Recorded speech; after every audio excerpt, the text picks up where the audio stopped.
지난 시간에 우리는 그리스도를 믿고 그리스도를 의지하며 살아야 한다 하는 것 함께 묵상했었죠. 율법의 행위로는 하나님 앞에 의롭다함을 얻을 육체가 없다. 우리가 함께 묵상했습니다. 그래서 우리 모두는 그리스도와 함께 그리스도 안에서 예수 그리스도에 의존되어 살도록 부름을 받은 존재들입니다. 예수님을 믿는 것, 신앙생활 처음 시작할 때만 하는 게 아니죠. 예수님을 처음 영접해야 되는 사람들만 예수님을 믿어야 할 필요가 있는 것은 아닙니다. 성도로서 이 땅을 살아갈 때 성도의 모든 삶, 모든 시간, 모든 걸음이 사실은 다 예수 그리스도를 부르고 의존하고 의탁하는 믿음으로 채워가야 하는 거죠. 우리의 의무이기도 하지만 우리의 특권입니다. 은혜요, 귀한 초대이지요.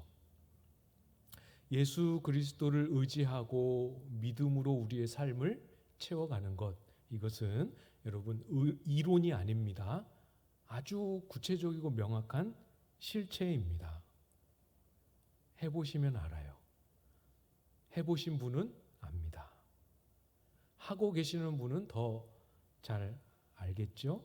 그리스도를 의지해봐야 그리스도를 의지할 때 이렇게 해주신다 하는 이 성경의 약속이 무슨 의미인지를 분명하게 알 수 있습니다. 그렇지만 해보지 않고 예수 그리스도를 실제로 매 순간 삶의 걸음마다 의존하고 의탁하는 데 들어가 보지 않고 이론으로만, 논리로만, 지식으로만 보면 이 안에 담겨 있는 실체는 안 보이겠죠? 믿음으로만 의롭게 된다라는 말이 설득력이 없게 들립니다. 해보지 않으면. 내 본성하고도 안 맞습니다. 내가 내 손으로, 내 판단으로 하는 게 더 익숙한 내 본성에도 안 맞죠. 이런 몇 가지 이유들 때문에 여러분, 이 기나긴 교회의 역사 안에 아주 오랫동안 항상 사라지지 않고 교회와 성도를 괴롭혀 왔던 이 가시와도 같은 질문이 있습니다. 정말 예수 그리스도 한 분으로 충분한가?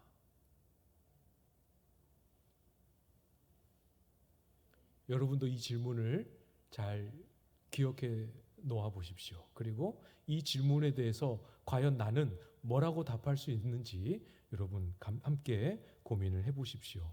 바울이 사역하고 있던 이 당시의 초대교회에도 그런 유의 고민과 질문은 있었습니다. 오늘 본문 17절 말씀을 보시면 만일 우리가 그리스도 안에서 의롭게 되려 하다가 죄인으로 드러나면 그리스도께서 죄를 짓게 하는 자냐 결코 그럴 수 없느니라. 무슨 의미인지 굉장히 이해하기 어렵게 보이시죠?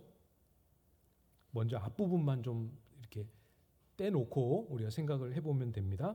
만일 우리가 그리스도 안에서 의롭게 되려 하다가 죄인으로 드러나면, 여기까지. 이때 당시에 바울이 사역했던 그 시대에 유대인들 사이에서 예수 그리스도의 복음을 들어서 아는 유대인들 사이에서 그 복음에 대하여 제기하는 반론을 담은, 그 반론을 인용한 표현이에요. 유대인은 율법을 의지하며 살아왔습니다. 율법을 잘 지키고 있다가 예수 그리스도를 믿어야 한다라고 복음을 듣습니다. 그러면 가만히 생각해 보니까 이런 질문들이 생기는 거예요. 그게 뭐냐면 우리가 그러면 율법의 행위를 다 버리고 율법을 이제부터 안 지키고 예수 그리스도 안에서 의롭게 되는 길을 선택했다가 예수님을 믿는다고 율법은 다 버렸는데 진짜로 내가 율법 없는 이방인 같이 죄인으로 전락한 상태로 드러나면 어떻게 되는가 하는 의구심을 담은 말입니다. 이해가 되십니까? 예수님을 믿어야 하기 때문에 율법은 버렸는데 예수님을 믿는다고 하는 그 걸음 속에 이방인과 같이 타락하고 방종한 율법 없는 사람의 모습만 남으면 어떻게 하느냐. 아주 허무맹랑한 말은 아니에요. 그렇죠? 논리적으로도 충분히 해볼 만한 질문입니다. 그렇지만 여러분 조심하셔야 합니다. 논리적으로 해볼 만한 질문이기는 하지만 철저히 논리적으로만 할 수 있는 질문이에요. 머릿속에서 사변적으로만 가능한 질문입니다. 실제로 제대로 율법을 버리고 실제로 제대로 그리스도 안에 머물며 그리스도를 붙들고 삶의 모든 걸음걸음을 그리스도를 의존하여 살아가는 삶으로 들어가면 죄인으로 드러날 수가 없지요. 실제로 그렇게 안 했기 때문에 정말 죄인이 그리스도 안에서 의롭게 되어가는, 의롭게 바뀌어가는 은혜를 알지 못하게 되는 겁니다. 이론으로만 아는 거죠. 귀로는 들었기 때문에 머리로는 그게 무슨 말인지 이해할 수 있는 정도입니다. 그러나 듣고 머리로 알고 이해하는 것이 알아가는 과정에 꼭 필요한 첫 단계인 것은 틀림없지만 거기에는 머리로 아는 데만 머물러 있으면 거기에는 죄를 이길 수 있는 힘이 없습니다. 죄와 싸울 의지도 지식으로 머물러 있을 때는 생기지 않습니다. 그 안에는 죄를 미워하는 마음도 안 듭니다. 그러니까 이 논리적으로만 할 수 있는 이 질문이 사실은 가능하게 되는 거죠. 예수 믿는답시고 율법 다 버렸는데 율법을 버리고 율법대로 살지 않은 것 외에는 아무것도 안 남는 어처구니 없고 이상한 현실이 벌어지게 되는 겁니다. 율법을 버린 자의 방종과 타락만 남게 되는 거예요. 예수님의 믿음으로 예수 안에서 의롭게 되려 하려고 출발한 출발점인데 드러나는 건 죄인으로 발견되는 지점밖에 안 보입니다. 왜요? 실제 삶에서 그리스도를 의지하고 붙들지 않으면 그렇게 됩니다. 그러나 그리스도 안에서 의롭게 되기 위하여 정말로 예수 그리스도를 찾고 주님이 성경에 약속하신 이 의와 의롭게 됨과 거룩과 성령의 열매가 무엇인지 나타나도록 정말로 그리스도를 찾고 부르고 그리스도를 생각하고 철저하게 그리스도를 의존하면 죄인으로 전락할 수가 없지요. 없습니다. 물론 잠시 실패의 과정을 지날 수는 있지요. 가다가 넘어지는 순간은 만날 수 있습니다. 그렇지만 그리스도를 의지하기를 중단하지 않으면 그리스도와 동행하며 그리스도를 치열하게 의존하기를 중단하지 않으면 그리스도께서 반드시 우리를 그리스도 안에 있는 자로 드러나게 하십니다. 그래서 17절 하반절에 말씀하시죠. 그리스도께서 죄를 짓게 하는 자이실 수 없다. 그리스도를 진실로 의지하는 자를 절대로 그리스도께서 가만히 내버려 두시지 않는다. 어디에서 갈림길이 만들어지는지 여러분 보이시죠? 그리스도를 의지한다 하면서 동의하고 머리로 생각만 하고 말로 의지한다라고 말만 하느냐, 진짜로 삶의 걸음걸음에서 주님을 부르고 주님의 도움을 구하며 한 걸음씩을 내딛느냐, 여기에서 차이가 발생합니다. 완전히 다른 길이죠. 중세시대에 교회가 행위구원의 교리에 함몰되어 있었습니다. 아시죠? 우리의 행함으로 우리의 공로를 쌓아야 한다. 이 교리에 함몰되어서 성도와 하나님 사이를 완전히 멀리 떨어뜨려 놓았지요. 그렇게 성도와 하나님 사이를 가로막고 있을 때 하나님께서는 그 잃어버린 성도들을 하나님 아버지 품으로 되돌려 놓으시기 위하여 종교개혁을 일으키셨습니다. 그래서 이 종교개혁을 통해 마치 그 베일에 감추어진 것처럼 어둠에 쌓여 있었던 오직 예수 그리스도를 믿음으로만 의롭다함을 얻는다 하는 이 진리를, 이신칭의의 복음을 드러내셨죠. 여러분, 아까도 말씀드렸지만 이 복음은 이론이 아닙니다. 학설이 아닙니다. 그냥 새로운 교리 또는 잊혀졌던 교리 또는 성경에 감추었던 교리 하나가 발견된 정도가 아닙니다. 복음에 나타나고 있는 하나님의 의가 어떻게 예수 그리스도를 붙드는 자의 삶 속에 드러나게 되는지를 종교개혁자 그 사람의 삶 속에, 심령 속에 나타내시고 보여주신 것이지요. 자신을 계시하시고 역사하신 겁니다. 복음에 나타나는 하나님의 의의 실체를 보여주셨습니다. 누구에게요?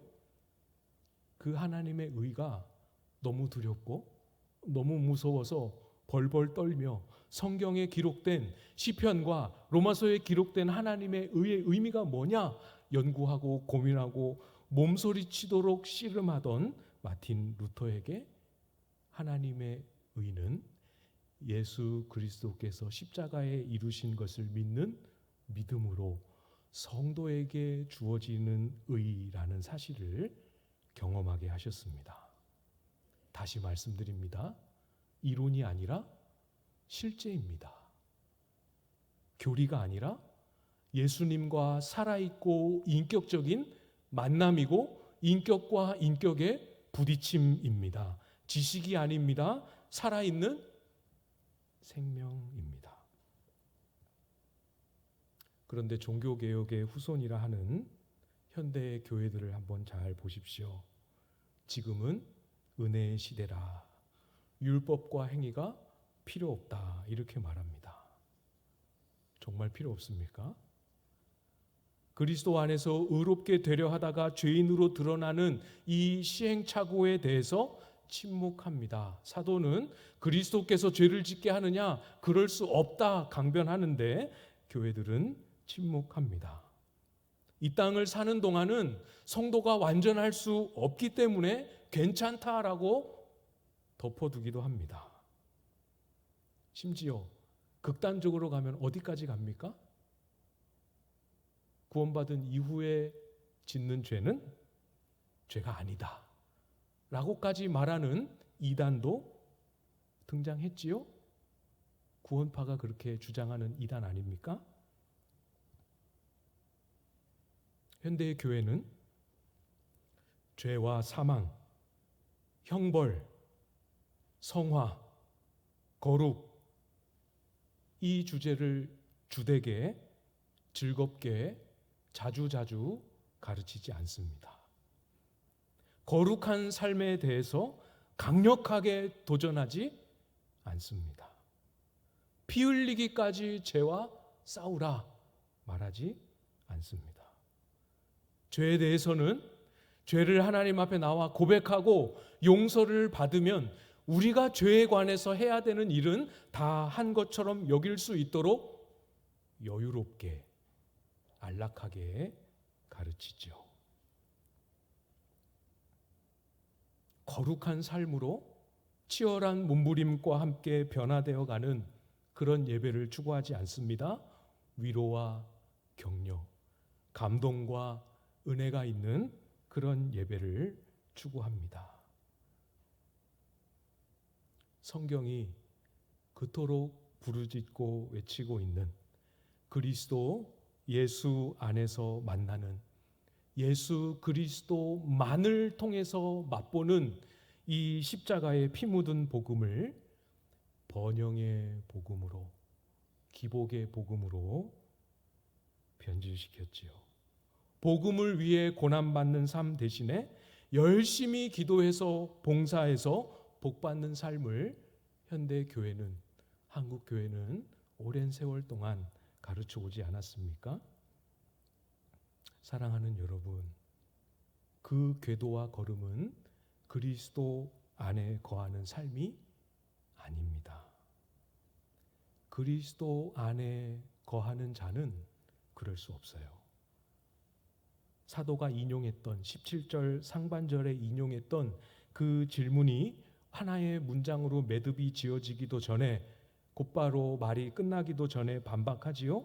17절 하반절부터 18절까지를 이어서 보겠습니다. 그리스도께서 죄를 짓게 하는 자냐? 결코 그럴 수 없느니라. 만일 내가 헐었던 것을 다시 세우면 내가 나를 범법한 자로 만드는 것이라. 그리스도께서는 우리를 그렇게 인도하시는 분이 아닙니다. 그리스도 안에 의로운 자로 드러나기 위하여 들어갔으나 율법을 다 잃어버리고 죄인으로 드러나도록 하시는 분이 아닙니다. 그리스도를 제대로 끝까지 신실하게 따르지 않은 자기 자신의 허물이지요. 죄를 회개했으나 다시 그 죄로 돌아간 자기의 범죄입니다. 율법을 허물었으나 다시 율법의 정죄 아래로 돌아가는 인간의 어리석음일 뿐이지요. 조금 이해를 돕기 위해서 예수님께서 요한계시록에 라오디게아 교회를 향하여 하신 말씀을 들어보면 이해가 조금 더 분명해집니다. 여러분도 잘 들어보셨을 만한 구절인데요. 요한계시록 3장 20절 말씀을 제가 읽어드리겠습니다. 볼지어다 내가 문 밖에 서서 두드리노니 누구든지 내 음성을 듣고 문을 열면 내가 그에게로 들어가 그와 더불어 먹고 그는 나와 더불어 먹으리라. 들어보셨죠? 이 새벽에도 우리가 에베소서 말씀 묵상하면서 잠시 나누었던 말씀이기도 합니다. 이게 내가 문 밖에 서서 두드리노니 이 의미를 예수님을 영접하지 않은 불신자들에게 예수님이 우리의 마음의 문 밖에서 두드리고 계십니다. 마음의 문을 열고 예수님을 영접하십시오 라고 할 때 인용하는 구절이기도 하지만 이 본문이 쓰여 있는 원래 상황은 라오디게아 교회를 향한 예수님의 말씀입니다. 무슨 뜻입니까? 문 밖에 서서 두드리고 계시는 이 상황은 이 라오디게아의 예수님을 안 믿는 사람들이 예수님을 영접 안 해서 문 밖에 두드리고 계시는 그런 상황이 벌어진 게 아니라는 뜻이죠. 이해되시죠? 예수님을 믿지만, 예수님을 영접했지만, 또 한동안 예수님을 위하여 신실한 믿음 가운데 잘 살아왔지만 언제부터인가 어느 순간부터인가 예수님을 의지하고 예수님을 마음에 모시고 그와 더불어 살아가는 것은 명분이고 말뿐인 모양이 되어버렸고 실제 삶에서는 서서히 예수님이 배제되기 시작합니다. 실제 삶에서는 어느 순간부터는 전혀 예수님을 붙들지 않습니다. 예수님이 문 밖에 계시는 그런 모양이 나타날 수밖에 없지요. 똑같이 예배드리고 똑같이 신앙생활하고 똑같이 기도하고 평소에 하던 것은 다 하지만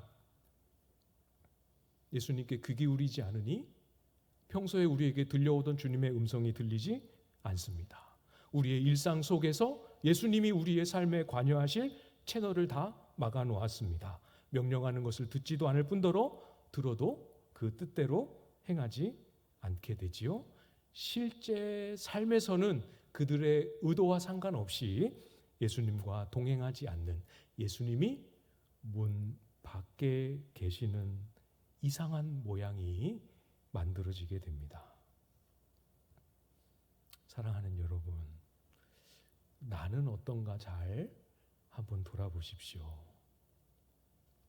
예수님을 영접 안 했기 때문이 아니라 지금 나는 예수님과 얼마나 긴밀히 동행하는가를 돌아보면서 지금이라도 다시 주님의 음성을 듣고 마음의 문을 열고 그분을 받아들이십시오. 그와 더불어 먹고 그도 나와 더불어 먹는 그 주님과 함께하는 삶으로 부탁드립니다. 들어가십시오. 매일 매 순간 할 수 있는 한 자주, 할 수 있는 한 수시로 예수님을 부르고 마음으로 예수님을 외치십시오.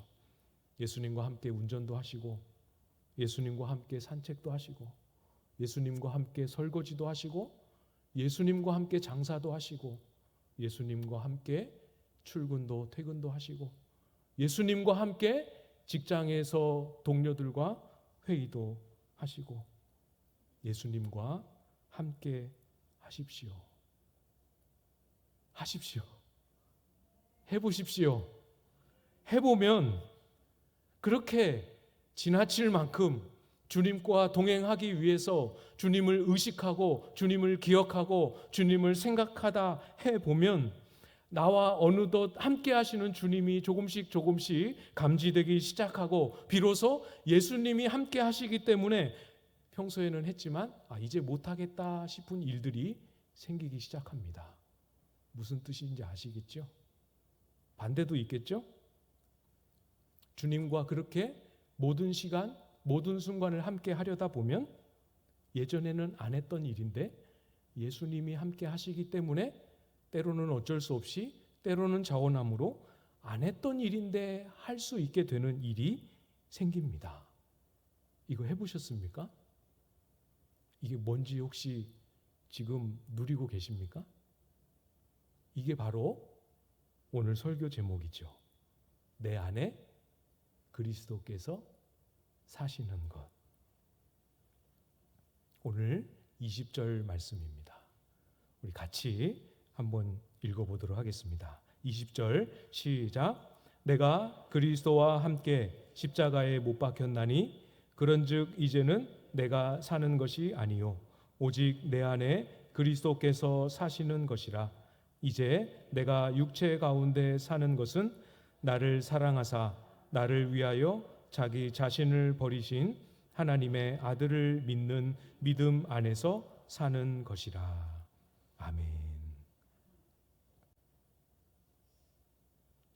예수님을 영접한 이후에 예수님과 삶의 모든 순간을 함께하며 동행하는 삶, 이것은 저 같은 사람이나 아니면 신앙생활을 오래 열심히 한 사람이나 아니면 어디서 제자 훈련을 많이 받아서 다른 사람보다 훈련을 잘 받은 사람들만 하는 우리 신앙의 옵션이 아닙니다. 선택할 수 있는 게 아닙니다. 예수 그리스도와 동행하는 것은 우리의 인생의 절체절명의 분기점이라 할 수 있는 삶과 죽음의 문제이죠. 오늘 본문 19절에서도 율법에 대하여 죽었다 선언했습니다. 20절 앞부분에서도 그리스도와 함께 십자가에 못 박혔다 선포하셨습니다. 옛사람은 죽었습니다. 여러분이 예수 그리스도를 믿고 예수 그리스도의 십자가의 의미를 여러분의 믿음으로 마음에 받아들이셨다면 옛사람은 죽었습니다. 우리가 지금 살고 있는 이것은 옛사람의 생명이 아니고 예수 그리스도 안에서 새 생명으로 예수 그리스도의 부활 생명으로 새롭게 일으킴을 받은 새 인생, 새 삶입니다. 그렇기 때문에 옛사람의 흔적이 내 속에 나타나려 할 때 부정하십시오. 아니라고. 부인하십시오. 그럴 수 없다고. 옛사람의 충동과 옛사람의 습관이 일어나서 나를 괴롭히고 나를 충동하며 나를 이끌어 가려고 할 때 할 수 있는 한 힘을 다하여 거절하십시오. 그거 아니라고. 성경이 선포하신 말씀을 따라서 나는 예전의 내가 아니다. 선포하십시오. 나는 예수 그리스도와 함께 십자가에 못 박혀 죽었다. 선언하십시오. 이 진리를 붙들고 나의 나됨을 부인하며 살 때 내 안에 사시는 그리스도께서 나와 더불어 먹고 나도 구주와 더불어 먹는 새로운 삶이 우리 속에 열려지게 됩니다. 이게 우리가 살아야 할 삶이죠. 불가능한 거 아닙니다. 불가능하지 않습니다. 우리는 마음을 요한계시록 3장 20절 말씀 그대로 하면 마음을 열면 됩니다. 주님이 들어오십니다. 우리가 열고 받아들이면 주님이 들어오시고 주님이 오셔서 임재하시고 주님이 우리에게 말씀하시고 주님이 우리를 먹이시고 주님이 우리를 도우시고 주님이 우리를 이끌어 가실 것입니다. 우리가 그분을 부르고 우리가 그분을 찾으면 그분이 우리의 삶에 들어와 우리를 이끌어 가실 것입니다. 그분이 행하시는 일입니다. 불가능하지 않습니다. 주 안에 사랑하는 우리 귀한 광안 제1의 성도 여러분, 마음에 잘 새겨서 받으십시오. 저와 여러분의 인생은 나의 것이, 여러분의 것이 아닙니다. 아닙니다. 여러분 거 아닙니다. 오직 여러분 안에 그리스도께서 사시는 그리스도의 인생입니다. 여러분 거 아닙니다.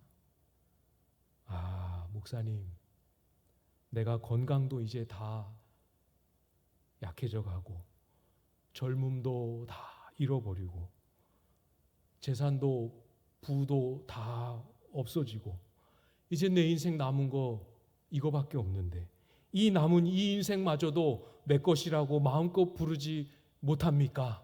하는 답답함과 억울한 마음, 서운한 마음 가지신 분들 혹시 계십니까? 걱정하지 마십시오.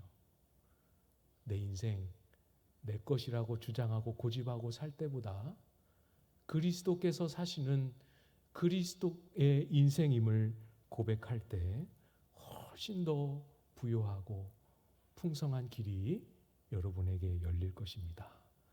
이론이 아닙니다. 해봐야 합니다. 안 해보면 절대로 주님 부르시는 그날까지 주님 앞에 서는 그 순간까지도 알지 못합니다. 들어가 봐야 합니다. 들어가 보십시오. 염려하지 마십시오. 가 보십시오. 가 보시면 알게 될 겁니다. 우리 하나님이 이것을 위하여 내 인생을 불러 주님의 것 삼으셨구나. 알게 될 날이 있습니다. 들어가 보면 반드시 알려주십니다. 로마서 14장 8절 말씀에 사도에 했던 그 고백, 이 고백이 우리의 고백이 되기를 소원하는 마음을 우리가 함께 나누며 말씀을 마무리하려고 합니다. 로마서 14장 8절 말씀 제가 읽어드리겠습니다. 우리가 살아도 주를 위하여 살고 죽어도 주를 위하여 죽나니 그러므로 사나 죽으나 우리가 주의 것이로다. 사나 죽으나 우리가 주의 것이로다. 주님과